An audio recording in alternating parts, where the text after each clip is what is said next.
శ్రీమాత్రే నమ. జయ గురు దత్తాత్రేయ నమ. ఈ వీడియోలో మనం మార్చి 3వ తారీఖు నుంచి 9వ తారీఖు మధ్యలో జరగబోయే వార ఫలాలు కర్కాటక రాశి వారికి ఏ విధంగా ఉండబోతున్నాయి అన్న విషయాన్ని మనం ఈ వీడియోలో తెలుసుకునే ప్రయత్నం చేద్దాం. కర్కాటక రాశి వారికి ముఖ్యంగా చంద్ర, కుజ, రవి, గురుగ్రహాల బలాన్ని బట్టి వాళ్ళ యొక్క దినఫలాలు కానీ, వార ఫలాలు కానీ, సంవత్సర ఫలితాలు కానీ ఆధారపడి ఉంటాయి. ముఖ్యంగా చంద్రుడు ఈ రాశికి అధిపతి.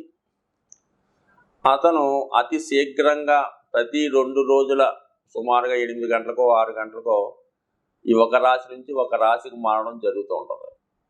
సో ఆ కారణం వల్లే వీళ్ళ మనస్తత్వం కూడా అతి తొందరగా మారిపోవడం జరుగుతూ ఉంటుంది.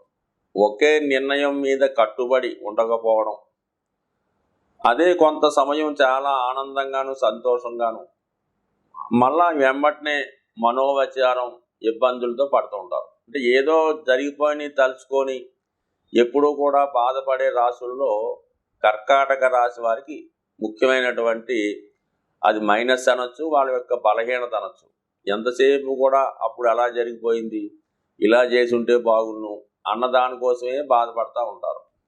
ఒకవేళ సంతోషం వచ్చినా కూడా ఆ జరిగిపోయిన దాన్ని బాధపడుతూ దీన్ని అనుభవించలేకపోతుంటారు. అంటే ఎప్పుడు వాళ్ళు ఏదో ఒక మనోవిచారంతో బాధతో ఉంటూ వాళ్ళ పక్కన ఉన్న వాళ్ళని కూడా అదే మూడ్లోకి తీసుకెళ్లే ప్రయత్నం చేస్తూ ఉంటారు. సో అందువలన ఏంటంటే వీళ్ళు ఈ చంద్రుడి యొక్క గమనం వల్ల వీళ్ళ మనస్థితి ఆ విధంగా ఉంటుంది. అదే చంద్రుడు ఏ శని భగవానుతో కలిసాడు అనుకోండి, విపరీతమైన విచారంతో ఉంటారు. అదే గురువుతో కలిస్తే చాలా సంతోషంతో హ్యాపీతో ఉంటారు. అందుకని 2 రోజులు ఒకలాగా 3 రోజులు ఒకలాగా ఈ రాశివారు వాళ్ళ యొక్క జీవితం నడుస్తూ ఉంటుంది. సుఖ దుఃఖాలతో కష్ట నష్టాలతో ఉంటారు వీళ్ళ జీవితం. సో అటువంటి రాశి వారికి మరి కుజుడు ప్రస్తుతం చాలా బలంగా ఈ వారం అంతా కూడా మకర రాశిలో 7వ స్థానంలో ఉండడం జరుగుతుంది. అంటే కుజుడు బలంగా ఉండడం వల్ల జాతకుడికి వృత్తి సంబంధించిన విషయాల్లో చాలా ధైర్యంగా ముందుకు వెళ్ళడం, మరి అటువంటి కుజుడు లాభాధిపతి శుక్రుడితో కలిసి ఉండడం వల్ల ఏ పని తలపెట్టినా కూడా ఆర్థిక పరమైన లబ్ధి కలుగుతుంది ఖచ్చితంగా. అలాగే సౌకర్యాలు, ఏదైనా వినోద విందు కార్యక్రమాల్లో పాల్గొనడం, వివాహ వేడుకల్లో పాల్గొనడం, మిత్రులతో కలిసి మరి సంతోషంగా ఉండే ప్రయత్నం చేయడం జరుగుతూ ఉంటుంది.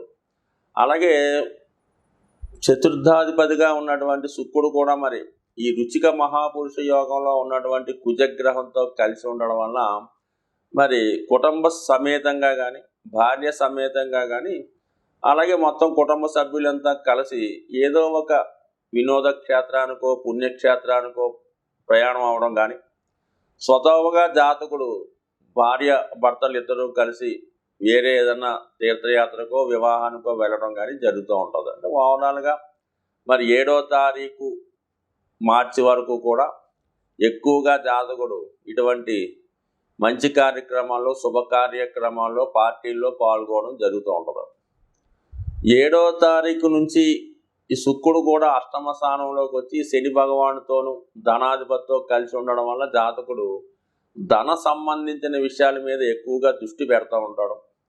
అలాగే కొంత విధంగా ఉద్యోగపరంగానూ ఆర్థిక పరంగానూ ఆకస్మికంగా కొన్ని నిర్ణయాలు తీసుకోవాల్సి రావడం కానీ, కొన్ని మార్పులు రావడం కానీ జరిగే అవకాశం ఉంటుంది.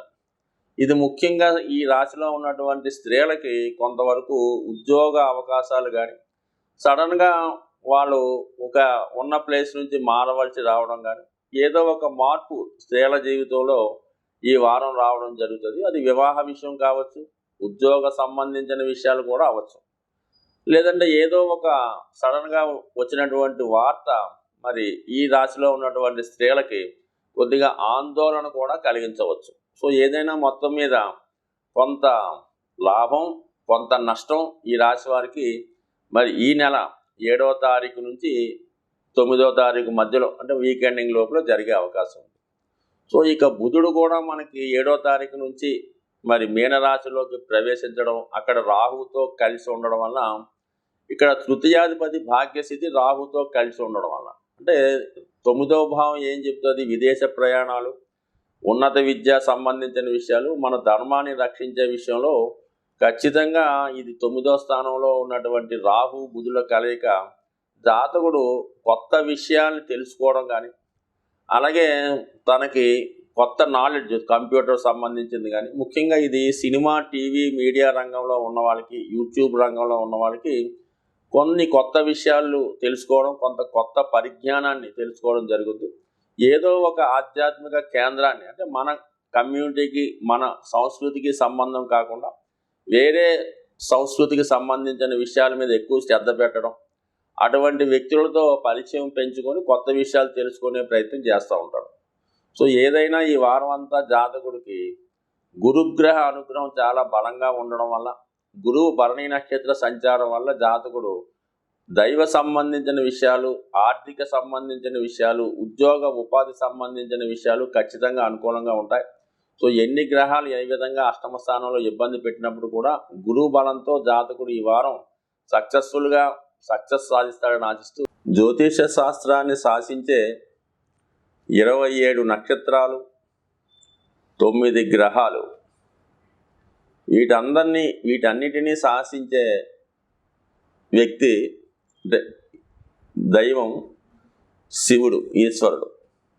మనకి జ్యోతిష శాస్త్రం అంతా కూడా శివుడు పార్వతికి చెప్పినట్టు తెలుస్తూ ఉంటుంది.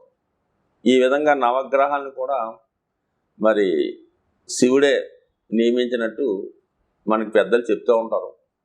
సో ఈ కారణం వల్ల ఏంటంటే, మీరు ఒక్కొక్క గ్రహానికి ఒక్కొక్క దైవం, అధిదేవత ఉంటారు. ఉదాహరణకి మేషరాశి కుజుడు. సో ఈ విధంగా అందరు దేవతల్ని, అన్ని నవగ్రహాలని పూజించే బదులు శివుని యొక్క అనుగ్రహం పొందితే కేవలం శివుడు మాత్రమే ఐశ్వర్యాన్ని ఇవ్వగలుగుతూ ఉంటాడు. సో అందుకని జాతకరీత్యా మీకు ఎటువంటి ఇబ్బందులు వచ్చినా కూడా, అందుకే వివాహం కాని వారికి శివుడికి అభిషేకం చేయమంటారు, అలాగే ఉద్యోగం రాకపోయినా శివుడికి అభిషేకం చేయమంటారు. అందువలన ఏంటంటే, మరి ఈ నవగ్రహాల ద్వారా, మరి గ్రహాల గోచారం ద్వారా ఇబ్బంది పడుతున్న వాళ్ళు ప్రతి ఒక్కరు కూడా ఎంతో కొంత మంచి చెడ్డ ఉంటుంది. వాళ్ళందరూ కూడా మరి ఈ వారం వస్తున్నటువంటి మహాశివరాత్రి రోజు, మరి వాళ్ళ ప్రాంతాలను బట్టి వాళ్ళ ఆచారాలు ఉంటాయి. కొంతమంది శివరాత్రి రోజు శివాలయంలో నిద్ర చేస్తూ ఉంటారు, కొంతమంది ఆ శివరాత్రి రోజు మెలకుగా ఉంటారు, కొంతమంది ఆ ముందు రోజు రాత్రి మెలకుగా ఉండి వేకువజామునే శివుని దర్శనం చేసుకుని ఆ రోజు రాత్రి కూడా జాగరణ చేస్తూ ఉంటారు. మొత్తం మీద ఏంటంటే, ఏదైనా ఒక రోజు నిద్ర లేకుండా గడుపుతూ శివుని యొక్క ఆరాధనలో దగ్గరలో ఉన్నటువంటి ఏదో ఒక శివక్షేత్రాన్ని దర్శించి, కనీసం మీకు తోచిన విధంగా ఆ శివుని యొక్క దర్శనానికి వస్తున్నటువంటి భక్తులకి కనీసం మంచినీళ్ళు, చిన్నపిల్లలకి పాలు, ఇటువంటివి ఇవ్వడం వల్ల కూడా మీరు శివుడికి అభిషేకం చేసినంత పుణ్యం లభిస్తూ ఉంటుంది.